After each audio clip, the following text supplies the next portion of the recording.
Hola, ¿qué tal? Soy el Dr. Giorgi. Hoy vamos a hablar de las otitis externas, que son patologías que van a estar circunscriptas en la región desde el tímpano hacia el pabellón auricular. Vamos a ver distintas patologías. Vamos a empezar con algunas malformaciones antes de hablar directamente de las patologías que puedo tener en el conducto auditivo, que podemos llegar a ver cuando hacemos el examen del paciente. Unas son las fístulas auris o los colobomas, que suelen ser unos pequeños pocitos o agujeritos que se ven por delante del hélix en la región auricular. Es por falta de fusión entre el primer y segundo arco branquial, ¿sí?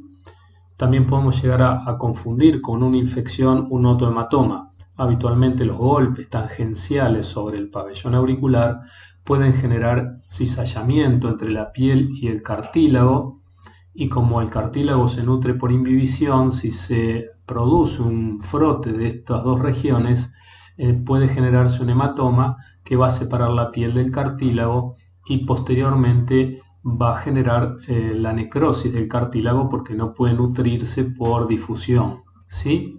Muchas veces en las guardias estos otohematomas son confundidos con lesiones por picaduras de insectos o por lesiones de tipo infecciosas, y a veces nos olvidamos de preguntar el antecedente traumático, que a veces puede ser sencillo, desde golpearnos contra algún borde en la casa o jugadores de rugby que ya son más comunes que puedan tener estas enfermedades. Las pericondritis infecciosas, que ya después las vamos a describir, las pericondritis serosas, que habitualmente luego de un otohematoma que uno lo drena, lo abre, hay que abrirlo y drenarlo antes de los 3 o 4 días de producido para evitar la necrosis del cartílago. Se contacta la piel lo mejor posible con el cartílago, se le puede dejar un drenaje, que puede ser un pedacito de goma de un guante estéril o puede ser un Avocat grande, como para que drene libremente y se lo venda para que tenga compresión y no se separe la piel del cartílago. Si la piel se separa, el paso siguiente al otohematoma puede ser el seroma, que es una secreción serosa, suele pasar después del otohematoma, ya son prácticamente lesiones crónicas y puede ser por falta de fusión de la piel o de adosamiento de la piel al cartílago auricular, ¿sí? Las pericondritis serosas, que también pueden ser por compresión o por un vendaje mal hecho, un vendaje suave, en un otohematoma drenado. Después tenemos las erisipelas del pabellón, que están producidas por el estreptococo beta hemolítico de grupo A. Es típica de pacientes diabéticos, ya vamos a hablar de ellas, que también es un diagnóstico diferencial. Muchas veces también se consideran como cuadros alérgicos cuando los ven por las guardias, entonces hay que estar atentos en esta patología. No son frecuentes, pero habitualmente acompañan a pacientes diabéticos. Y el son auricular muchas veces está acompañado de la parálisis facial, y es la lesión herpética, y ya se va a llamar síndrome de Rein-Sain-Hood, que es la parálisis facial más las ampollas en el pabellón o en el conducto auditivo externo. Bueno, vamos a la siguiente diapositiva. Vamos a algunas patologías que pueden ser frecuentes que veamos. No necesariamente son infecciosas. Por ejemplo, es muy frecuente ver un tapón de cerumen. Las características son que cuando uno hace la otoscopía, cuando ingresa con el otoscopio al conducto auditivo, ve una región amarronada o de color de marrón habano, y generalmente puede ser oclusiva total si el paciente comete el error de introducirse un hisopo en el conducto intentando limpiarlo. Lo que hace es impactarlo. Si tiene la mala suerte de impactarlo contra la membrana timpánica, puede tener un síndrome vertiginoso, y a veces nos abocamos al síndrome vertiginoso y no miramos los oídos y descartamos este tapón de cerumen impactado y vamos hacia la resonancia o la tomografía pensando en algo más grave, y es una patología sencilla del conducto auditivo. Después tenemos el tapón epidérmico. El tapón epidérmico está producido por el despegamiento de la piel del conducto que se va adosando como si fueran capas de una cebolla. O sea, es como un desguante del conducto y se van acumulando capa tras capa hasta formar un tapón muy duro, y muchas veces al otorrino le cuesta sacarlo y no lo logra en la primera sesión, sino que va de a poco tratando de romperlo y retirarlo. Muchas veces usamos sustancias queratolíticas, como por ejemplo el ácido acetil salicílico, más 1 gramo de ácido acetil salicílico con 50 gramos de vaselina líquida, para que se instile el paciente 3 o 4 días antes de venir a la consulta para intentar lograr movilizarlo y extraerlo. Con respecto a los tapones de cerumen, tenemos dos opciones. Una es la instilación de gotas, de gotas para disolverlos, que son cerumenolíticas, y la opción que nos queda es colocarlas cada 8 horas, 3 gotas, y a los 3 o 4 días o realizar un lavaje de oído muy delicadamente o hacer una aspiración del contenido del oído y retirar el tapón por aspiración. ¿Cuándo hacemos uno o el otro? Si yo tengo un paciente añoso, yo aspiro el oído, no lo lavo, porque si yo hago un lavaje mal hecho en un paciente añoso o diabético, lo que puedo llegar a lograr es que tenga una otitis externa maligna, que es muy frecuente posterior a los lavajes mal hechos o a los pacientes diabéticos que uno no les pregunta y les hace un lavaje de oídos. Entonces, la aspiración sería lo ideal en esos pacientes. No cometamos el error porque después la infección puede ser muy grave, ¿sí? Los cuerpos extraños. Bueno, los cuerpos extraños obviamente son más típicos de los niños. Hay que tener cuidado si son cuerpos extraños orgánicos, por ejemplo, semillas. Hay veces uno realiza un lavaje y lo que logra es que la semilla se hidrate, entonces termina impactando en el conducto si no la logramos sacar. Entonces, por ahí los cuerpos extraños que son orgánicos, lo ideal no es el lavaje, sino derivarlo para que sean extraídos por el profesional y los pueda lograr retirar sin tanto problema. Si son inorgánicos, como pueden ser cuentitas, pelotitas o aritos que se introducen en el conducto auditivo, o bien hay veces son insectos, lo que puede pasar es que hay veces requieran de una anestesia superficial del paciente. Si es un niño, los adultos habitualmente suelen dejarse instrumentar tranquilamente, pero los niños muchas veces no. Entonces hay que hacer una anestesia a veces suave con un anestesista en el quirófano, lo que nos va a permitir que el niño esté relajado y tranquilo y podamos realizar la extracción del cuerpo extraño sin peligro. Hay niños que se dejan instrumentar perfectamente, eso lo tenemos que ver en cada caso en particular, ¿sí? El eczema del conducto. El eczema es una reacción muchas veces alérgica de la piel, muchas veces tiene que ver con problemas de tipo alérgicos a productos de tocador, por ejemplo al shampoo, a la crema de enjuague o a los sprays de pelo o a los perfumes que ingresan al conducto y generan una reacción de tipo alérgica. En general son oídos desprotegidos, que no tienen cera. La cera tiene una función de protección en el oído, tiene un olor característico que hace que los insectos no se nos metan a los oídos y tiene una acidez que hace que las bacterias no puedan proliferar en él. Entonces, si uno tiene el oído extremadamente limpio, el conducto, lo que hace es predisponerlo a cualquier tipo de estas infecciones. Las otomicosis ahora las vamos a ver, las miasis, y después tenemos las otitis externas circunscriptas o forunculosis, que son los típicos comedones o granos que se producen cuando hay mucho acné, y muchas veces el acné puede estar en el pabellón o en el conducto auditivo. Las otitis externas difusas, que son una infección del conducto auditivo, que puede estar generada por gram positivos o estafilococos. Las otitis externas malignas van a ser las últimas que vamos a ver, y bueno, vamos a ver que la evolución puede ser tórpida, mala, y llevarnos a la parálisis de los pares craneanos, lo que empeora el pronóstico del paciente. La celulitis del pabellón auricular. Como consecuencia de una otitis externa o un traumatismo menor, por ejemplo la colocación de un aro mal puesto o mal desinfectado, la zona o el aro, las dos cosas si no están en condiciones, pueden generar esta patología.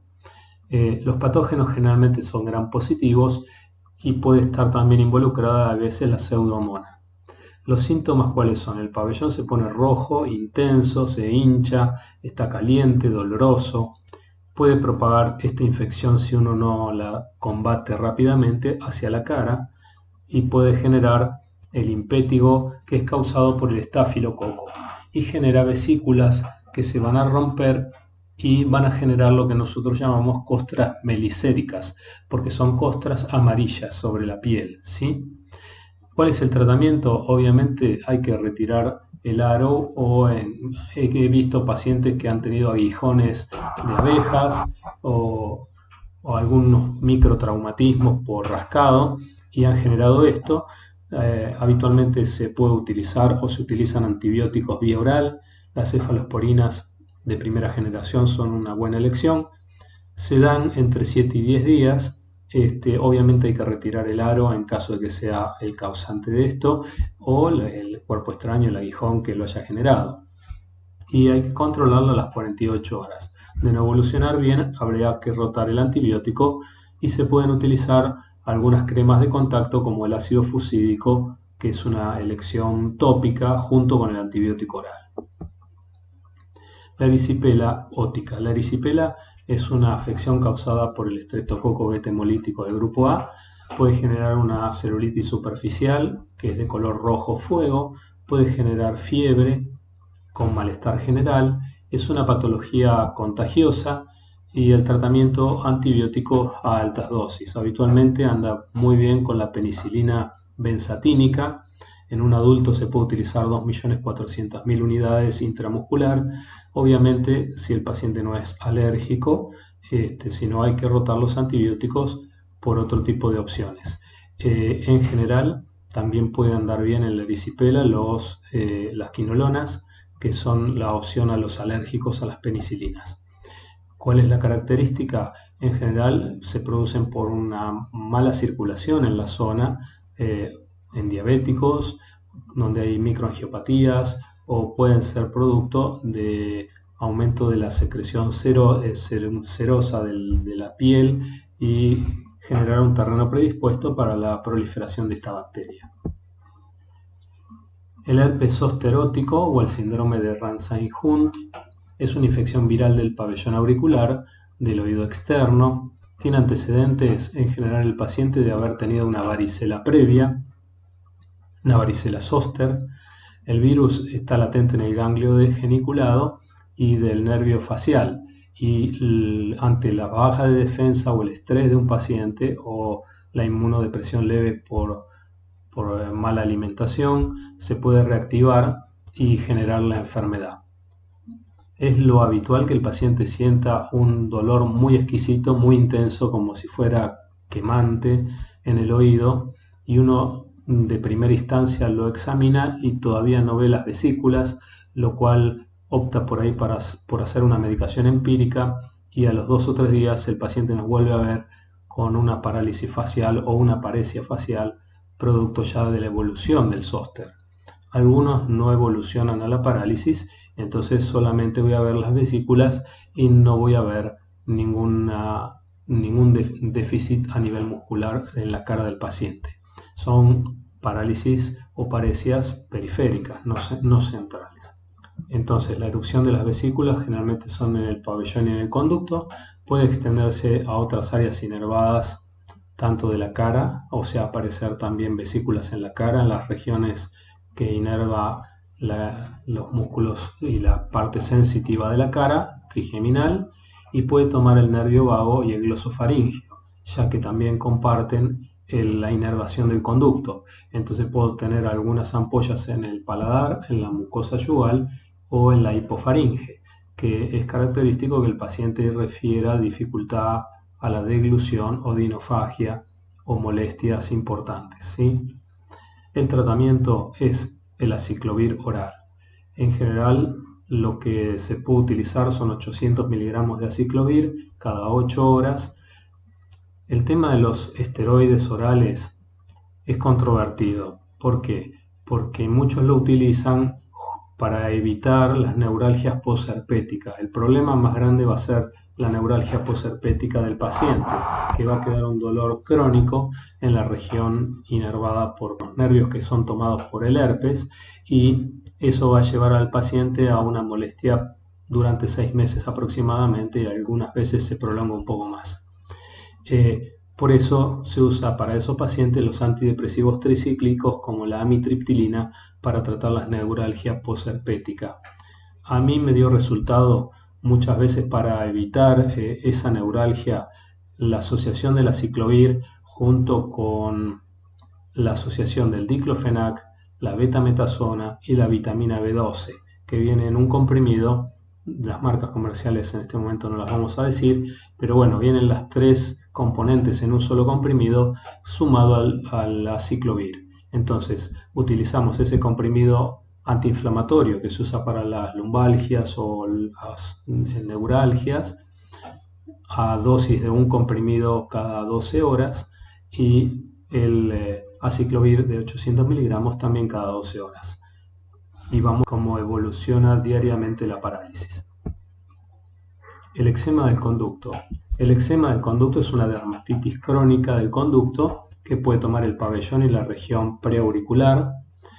Es una dermatitis seborreica muchas veces, que es una erupción grasosa o escamosa de la piel que se asocia a partes del cuerpo como la ceja, la raíz de las fosas nasales, y puede generar como una erupción o como unas costras blancas de tipo aceitosas, lo mismo que en el conducto, lo que nos va a dar una secreción pastosa, blanca, que si produce otorrea, va a secarse y va a dar todas unas costras blanquecinas en toda la zona del conducto y pegada al lóbulo de la oreja. También puede ser alérgica, como habíamos hablado antes, que es por contacto con productos como perfumes, tinturas de pelo o algún tipo de spray que uno utiliza y genera una reacción alérgica en la piel del conducto, ¿sí? Va a dar una hiperemia y una tumefacción en la zona de contacto con el alergeno, lo que va a generar la molestia del paciente, por lo cual nos va a consultar. Entonces la clínica va a ser una descamación, un prurito en el conducto, a veces otorrea cerosa, o sea, es un líquido ceroso, como si fuera el suero mismo, amarillento, transparente. La otoscopía es diagnóstica, a menudo se pueden ver un exudado ceroso, las costras, y puede tener dolor al hacer la otoscopía, con descamación y la piel roja cuando la aspiramos, porque el tratamiento es la limpieza del conducto para poder instilar algunas gotas para disminuir esta reacción alérgica y esta infección, y previamente necesito limpiar el conducto, aspirarlo, sacarle las secreciones, y eso me va a permitir utilizar tanto gotas o cremas que tienen habitualmente betametasona, miconazol, y puede tener gentamicina. En la misma pomada se coloca una mechita, o sea, un trozo de gasa embebido en esa pomada, se la coloca y se le pide al paciente que se la retire a la noche. Eso hace que se desinflame bastante y me va a permitir que después siga el tratamiento con gotas. Existía una presentación que se llamaba Dermisol Trio, que era una especie de crema, estaba entre una crema y una gota muy espesa, era bastante efectiva. Hoy por hoy ya esa presentación no está, por eso la nombro, y habitualmente por ahí nos manejamos con gotas con ciprofloxacina, dexametasona, ciprofloxacina, hidrocortisona, de uso tópico y local, o con las pomadas, que también funcionan. Muchas veces lo que se le pide al paciente es que con un cotonete coloque un poco de esa pomada, se lo coloca en el conducto auditivo y apenitas ingresa en el orificio, deja la pomada sin empastar demasiado, en poca cantidad, y el mismo calor del cuerpo hace que la crema ingrese al conducto y no necesita el paciente introducir el hisopo con riesgo de lesionar la membrana timpánica, ¿no? Entonces, se pueden utilizar también corticoides. En general, lo que nos vamos a manejar son más que nada con productos de uso local. Acá vamos a ver una otitis externa, que es esta, y una otitis media. La característica de esta otitis externa es que está producida por un hongo. En este caso, considerando el color que tiene el hongo y las hifas que tiene, yo diría que es un Aspergillus fumigatus, o sea, es un hongo que genera como si fueran un peluchito de color negro. Con respecto a esta imagen, que es una otitis media típica, vemos el tímpano rojo inflamado y el conducto totalmente libre. Entonces a esa otitis externa la vamos a llamar micótica y la puedo tener en dos variantes. Una el Aspergillus niger o fumigatus y otra puede ser por la Candida albicans. En general son diferentes. La Cándida, ahora vamos a ver cuál es la clínica de la Cándida, y la del Aspergillus. Son infecciones muy típicas de lugares de mucho calor y con mucha humedad. O sea, puede ser en la región del trópico o en pacientes que suelen tener mucha actividad en natatorios porque entrenan o por cuestiones de salud tienen que hacer natación muy frecuentemente y en piletas cubiertas, climatizadas. Entonces suelen pasar esto si no logran secar completamente el conducto auditivo. Muchas veces pueden asociarse también obviamente a la diabetes y generan puede ser una complicación hay veces de un eczema, el abuso, como dijimos, de agua, también el abuso de gotas. Hay pacientes que tienen una otalgia, un dolor de oído producto de la disfunción temporomandibular, de la mandíbula que está inflamada, y que hacen automáticamente se colocan gotas que tienen antibióticos y corticoides, lo que van a predisponer al cambiar la flora normal de la piel a las infecciones por estos hongos, ¿sí? La clínica es otodinia, o sea, hay dolor, puede tener una otorrea, aunque muchas veces no la tienen, generan prurito, sensación de oído tapado o de oído de expansión, sienten que el oído se le está hinchando, ¿sí?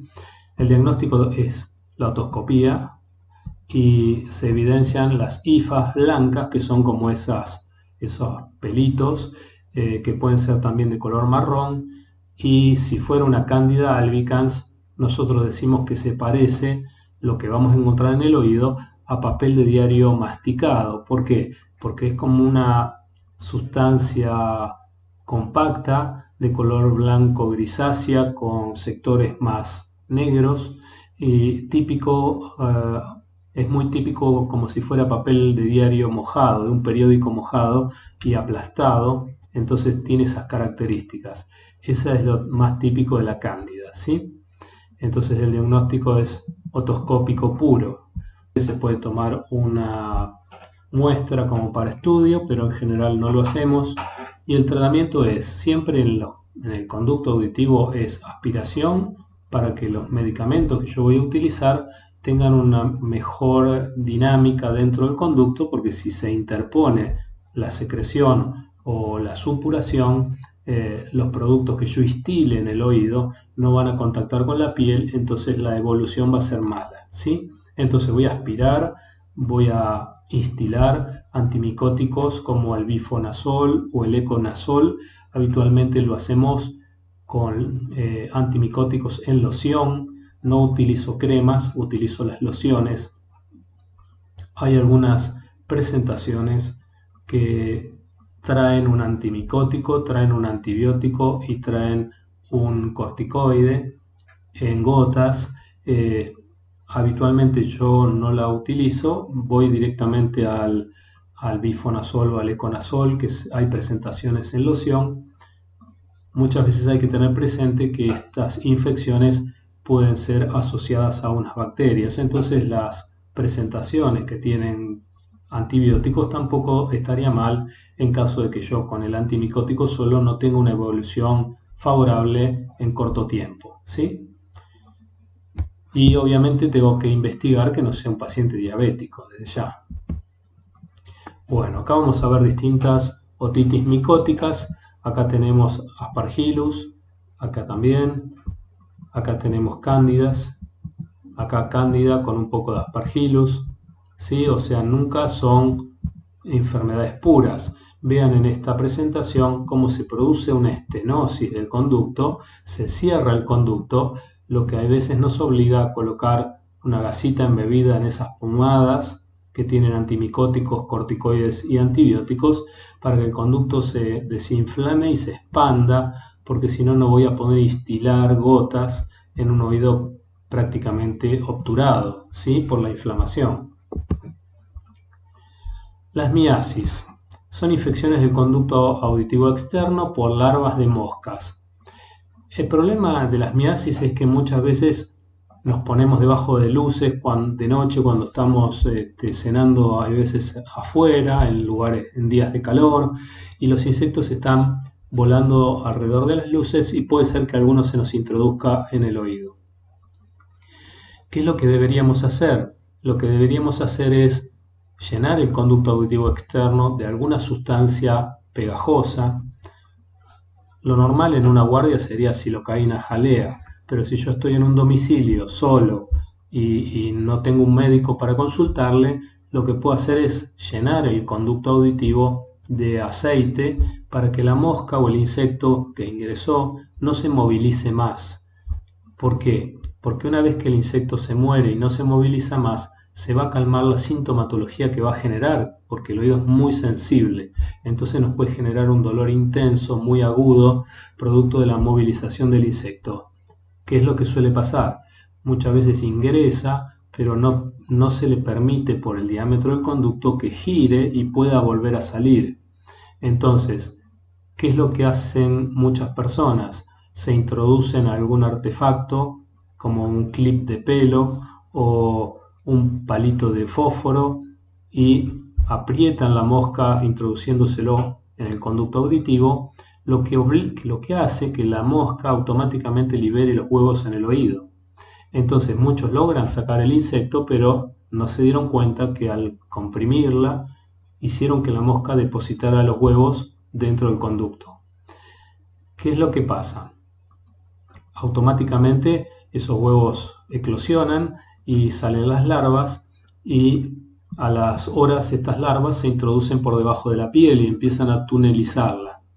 Eso genera un importante dolor, puede generar una otorrea de tipo serosa porque los túneles empiezan a liberar suero, puede haber una otorragia pero es rara y obviamente sensación de movimiento permanente dentro del conducto, hipoacusia en el caso de que obturen el conducto. Las larvas van a ir creciendo hasta que en un momento salen a la superficie y se colocan como en empalizada porque ya tienen un tamaño que no les permite moverse por debajo de la piel. Obviamente que uno debería hacer el diagnóstico antes de llegar a la evolución final de la larva, con la otoscopía y viendo que hay movimiento debajo de la piel y hay pequeños orificios, uno puede llegar al diagnóstico. Muchas veces encuentra alguna larva moviéndose en el conducto, que ese es patognomónico. Si yo encuentro eso, este es el diagnóstico, no me va a quedar otro, ¿sí? He visto esta patología en un paciente de un geriátrico que lo sacaban a la tarde a tomar un poco de sol en su silla y claro, se ve que el paciente tenía los reflejos disminuidos y no se dio cuenta que una de las larvas de las moscas había ingresado en su oído y generó toda esta patología. Entonces, el diagnóstico es otoscópico, tengo que encontrar las larvas y el tratamiento es: habitualmente uno instila éter en el conducto auditivo o coloco un algodón con éter, lo que genera que las larvas salen automáticamente para tratar de oxigenarse. Entonces uno con una pinza de Hartmann, que nosotros le decimos de cocodrilo, que son pinzas para oído muy pequeñas, ahora vamos a ver una foto, tomamos larva por larva y las vamos sacando.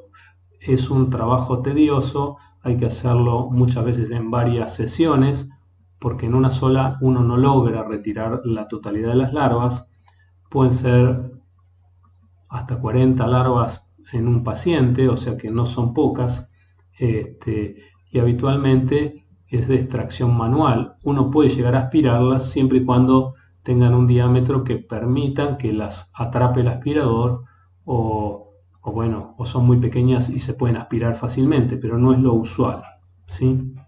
Se repite entonces la maniobra de extracción a los 2 o 3 días y se trata de taponar el oído con gasa iodoformada para que tampoco las larvas anden migrando por toda la cama o la almohada del paciente, porque eso suele pasar, ¿sí? Si hay una infección concomitante, habitualmente se pueden asociar estos tratamientos de extracción manual con un antibiótico, habitualmente una cefalosporina, ¿sí? Acá vemos las larvas ya de un tamaño importante en la primera imagen. La larva ya sale directamente del conducto auditivo porque tiene un tamaño que le impide estar ya adentro de él. Acá vemos como dos larvas con un separador. Esta es una mosca de la fruta, no es la característica de la Argentina, pero bueno, sí de las zonas tropicales. Estos son sus larvas. Y acá vemos la pinza de Harman, para que vean, todas estas son larvas y la pinza de Harman tiene el tamaño muy pequeño que permite que ingrese la punta por el conducto auditivo a través del otoscopio o del microscopio óptico y las podemos retirar manualmente. Ahora vamos a hablar de la forunculosis o la otitis externa circunscripta. Es una infección que es producto de los folículos pilosos del conducto auditivo externo. Puede ser por traumatismos, por extracciones de la pilosidad del conducto manualmente, por traumas locales, rascado, aumento de la humedad o porque se favorece con la colonización del estafilococo.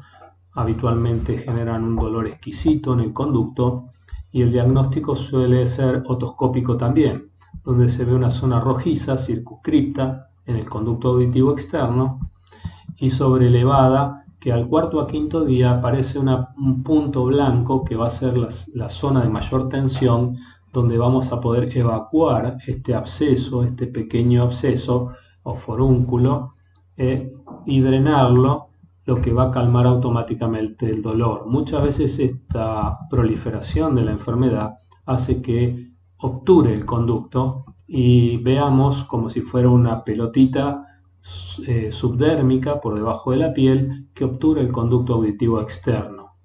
El tratamiento va a ser local con antisépticos, cremas de uso tópico y sistémico con cefalosporinas de primera generación. La cefalexina de 1 gramo se puede utilizar cada 12 horas, es una buena opción. Si no, bueno, se puede usar la amoxicilina con ácido clavulánico, 875 miligramos en 125 de ácido clavulánico cada 12 horas, es una buena opción. O la eritromicina, en el caso de los pacientes alérgicos, podemos usar también, si no, la ciprofloxacina o las levofloxacinas. Bueno, entonces, ¿qué nos va a mejorar su rápida evolución? Obviamente el drenaje. Si yo puedo lograr hacer una pequeña incisión con un bisturí pequeño o con el filo de una aguja hipodérmica, yo puedo lograr que se evacúe la secreción purulenta y el paciente cede automáticamente los síntomas y el paciente mejora rápidamente. Eso va a ser de elección, el drenaje, ¿sí? Acá vemos el abombado que tiene el conducto auditivo, todavía no tiene la punta para drenar, pero sí se ve perfectamente que está circunscrito, que no es que toma todo el conducto como el caso que es una otitis difusa, ¿sí? Esto es circunscrito. La otitis externa difusa ya es una dermoepidermitis del conducto auditivo que puede comprometer la membrana timpánica. Habitualmente está generada por el estafilococo, el estreptococo o pseudomonas y también se pueden asociar a hongos. Hay veces estas infecciones son mixtas, o sea, tengo bacterias y hongos asociados, ¿sí? Predispone a la maceración de la piel, el drenaje o la otorrea permanente lo que puede generar por retención o rascado o cuerpos extraños la infección subdérmica y la colonización bacteriana. Obviamente la clínica es la autodinia intensa, el dolor intenso que aumenta al presionar el trago. Esa es la diferencia con la otitis media. Si yo quiero saber cuál es la diferencia entre la otitis media aguda y la otitis externa, en la otitis media aguda tengo dolor al presionar la mastoides. En la otitis externa difusa, tengo dolor al apretar el trago o al movilizar el pabellón de la oreja y traccionarlo, el paciente tiene un dolor exquisito, ¿sí? Diagnóstico como siempre, otoscópico. Se evidencia el conducto auditivo muchas veces estenótico, no me deja ingresar con el otoscopio, no puedo verlo, entonces se intenta colocar, esos productos del edema, de la infección, ¿sí? Y de la otorrea, entonces se coloca una gasa, como dijimos, con alguna pomada que tenga betametasona, gentamicina y miconazol o algún antimicótico o clotrimazol y la colocamos en el conducto auditivo. El paciente obviamente le va a sentir molestias porque está muy obturado muchas veces y eso a la noche nos va, después de 6 a 8 horas de permanencia en el lugar, nos va a permitir una apertura, aunque sea parcial, del conducto que va a dejarnos instilar alguna gota tibia por ahí para que se vaya calmando ese dolor, ¿sí? Obviamente eso puede generar una intensa molestia. El tratamiento local siempre en estas patologías es la aspiración. Siempre tengo que limpiar antes de tratar. Si yo no limpio el conducto, no lo puedo tratar obviamente con tratamientos locales.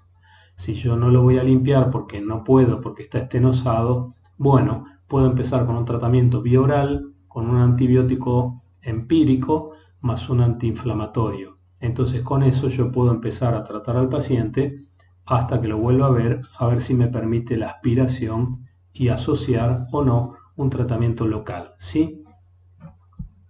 Entonces las gotas habitualmente se instilan cada 8 horas en un periodo de 6 a 7 días. Los antibióticos bioral o intramusculares por una semana también, 8 días, y habitualmente la evolución es buena.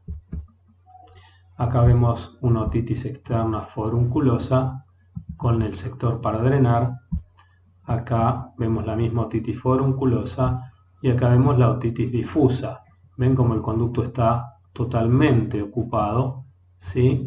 Y fíjense que los tres prácticamente no tienen cera, o sea, están desprotegidos, ¿sí? La compresión del trago genera el dolor exquisito en este tipo de otitis difusas. La meningitis granulosa es una forma especial de otitis externa indolora con secreción verdosa y tejidos de granulación. Son agentes patógenos las pseudomonas u otros gram negativos y el proceso es favorecido por humedad local o agentes irritantes. La clínica es la otorrea. El tejido de granulación en la cara externa del tímpano es indolora y rebelde a los tratamientos. El diagnóstico siempre es la otoscopía. Se ve el tímpano íntegro con tejido de granulación. Se ve como pequeñas burbujas carnosas que cubren la membrana timpánica, pero en su capa externa, epidérmica, ¿sí? No toma la capa media y mucho menos la interna, ¿sí? La radiografía o la audiometría no presenta ningún cambio y el tratamiento es la limpieza con rotura de esas granulaciones y la instilación de gotas con ácido acético, corticoides o antibióticos. O sea, el tratamiento es puramente local, ¿sí? La otitis bullosa, meningitis bullosa, puede ser esta. Hay una meningitis bullosa también que es producto de la gripe, de los virus gripales que generan ampollas de suero o de sangre en el tímpano de los pacientes, ¿sí? La diferencia es que es muy dolorosa. El paciente viene por el dolor intenso que siente, se ven esas ampollas de suero y muchas veces al romperse el paciente viene porque toca el conducto y ve una gotita de sangre o de suero que sale por el conducto, lo cual lo alarma y lo hace venir a la consulta. La otitis externa maligna. Por lejos esta sería la patología más grave que puedo tener en un paciente, obviamente dentro de las otitis externas. Fue descrita por Raymond en 1881. Es una infección del conducto auditivo externo por la pseudomonas en el 95% de los casos.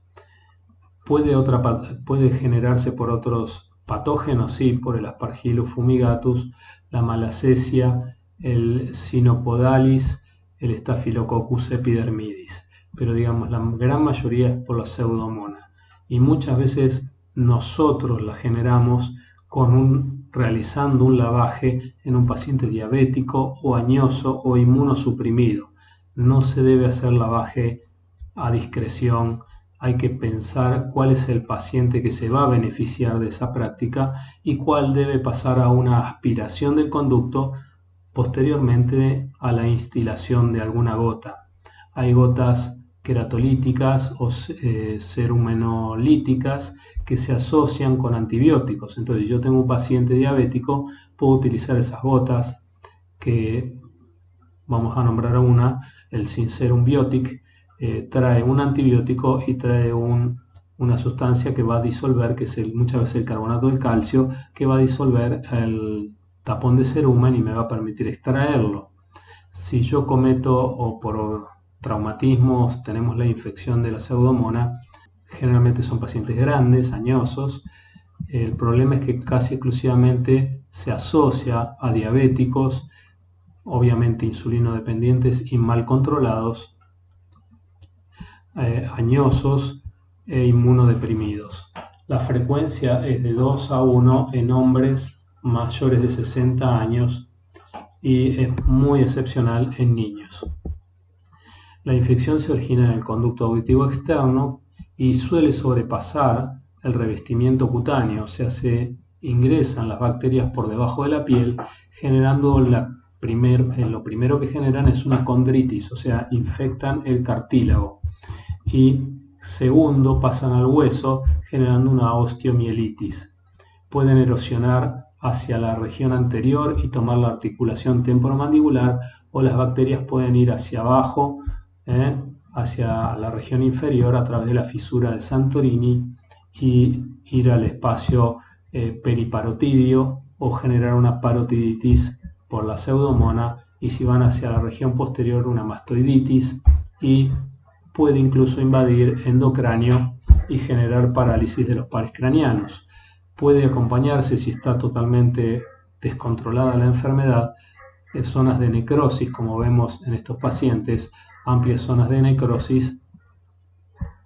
Y lo característico en la otoscopía es que se observan granulomas en la región de unión de los 2/3 del conducto cartilaginoso con los 2/3 óseos del conducto auditivo con el tercio cartilaginoso.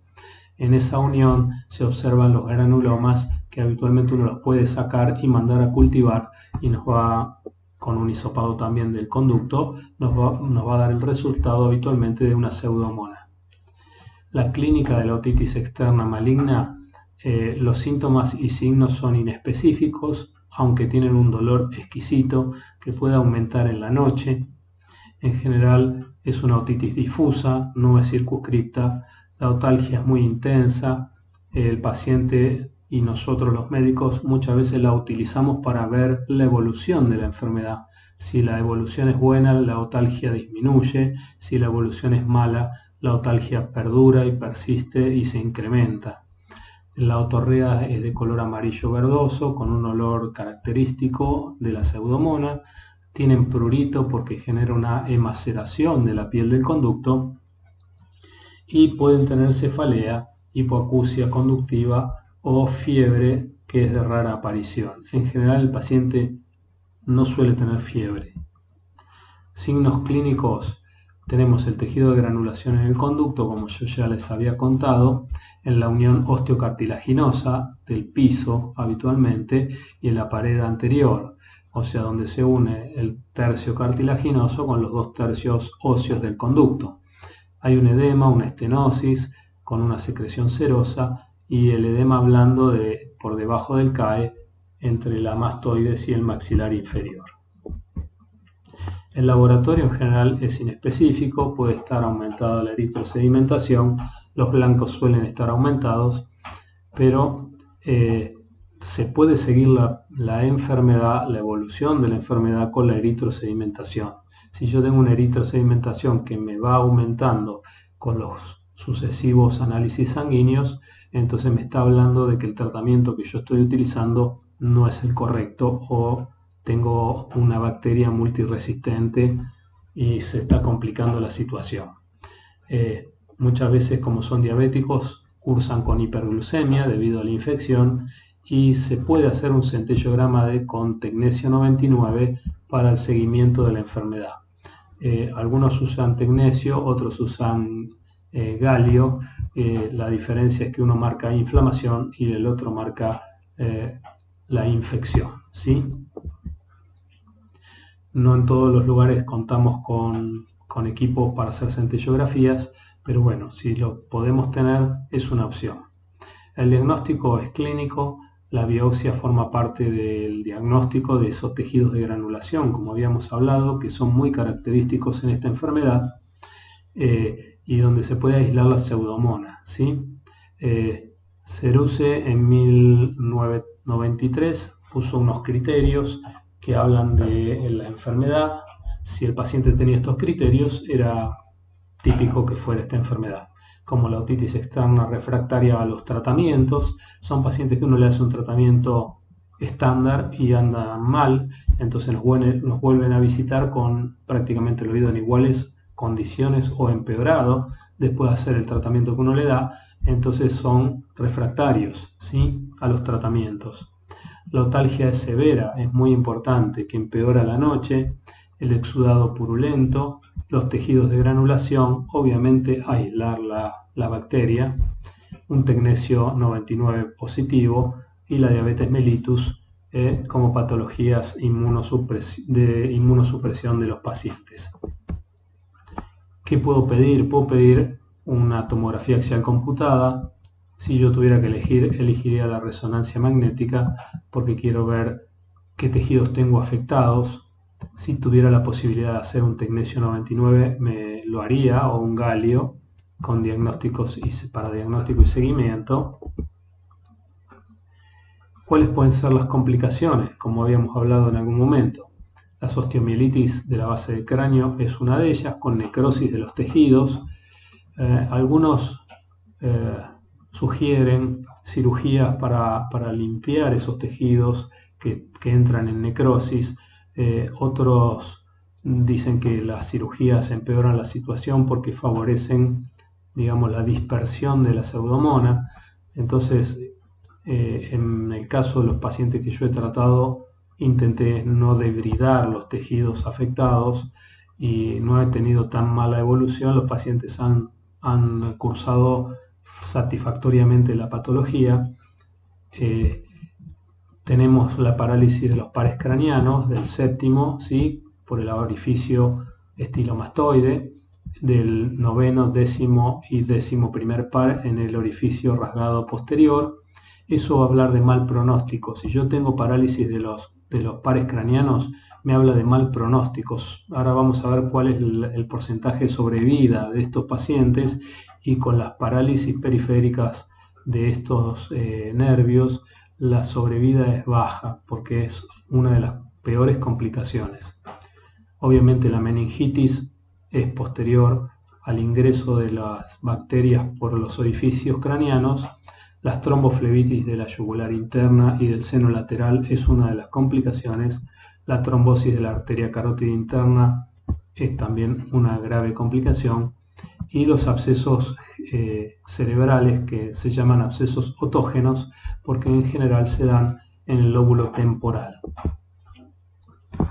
La evolución de la otitis dijimos externa maligna es el 20% de mortalidad si no nos afectan los pares craneanos, como ya habíamos hablado, el 50% de mortalidad si existe parálisis facial y el 80% de mortalidad si afecta al resto de los pares craneanos. ¿Cuál es el diagnóstico diferencial que debería yo hacer? Y con el carcinoma del conducto auditivo externo, el espinocelular, porque tengo necrosis de los tejidos muchas veces, entonces me obliga a hacer un diagnóstico con un carcinoma. Y el dolor que tiene el paciente, que es típico de los carcinomas cuando se infectan. El carcinoma en general es asintomático muchas veces hasta que se sobreinfecta y empieza a generar dolor en el paciente.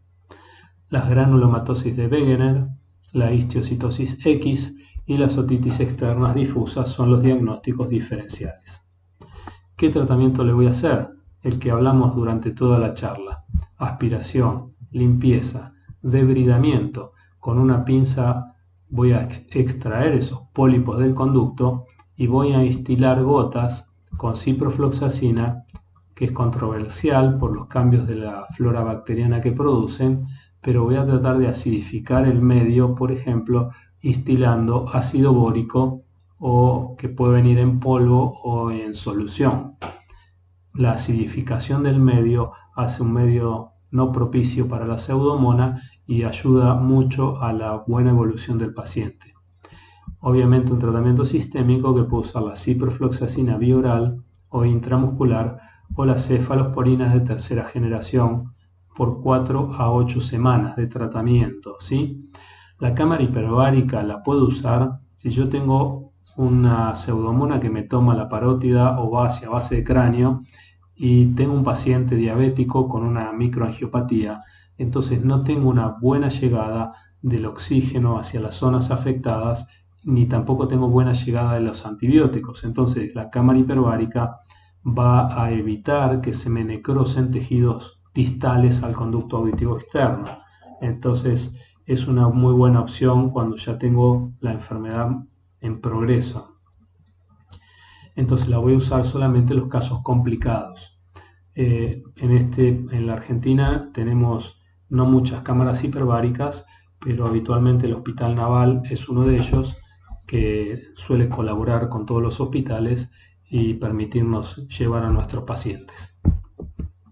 Bueno, muchas gracias y bueno, espero que mis clases les sean útiles y me sigan, así seguiremos cursando las distintas patologías del oído.